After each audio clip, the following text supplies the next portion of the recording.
Hello, in today's video, we'll be covering the fifth and final video in our 5-video series.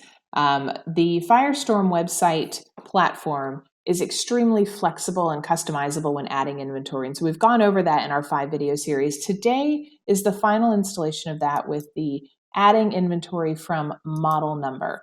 This is an alternative to adding the vehicle from VIN number. So if you have a preference here, we put in our model number. We'll also need to include the year, and we'll click search.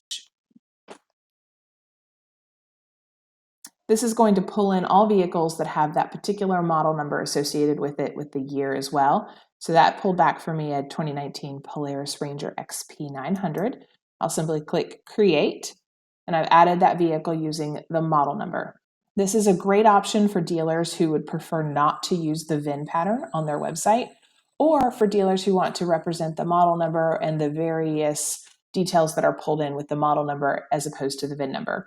As you can see, the product subtype is populated, the vehicle description for 2018 and newer models are included, factory color options are available, so you can choose the appropriate color once you've decoded it, and the base MSRP is what's included here as well. We'll save our changes. The specifications for this particular model are also included under standard equipment. As you see here, any of these are editable if you choose to do so. And then you also have the stock photography that's imported, showing all the color options. Now, you can choose to move these around. You can choose to remove some of them if you'd like.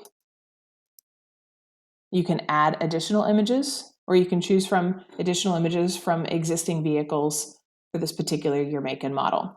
So that is, and we'll click save.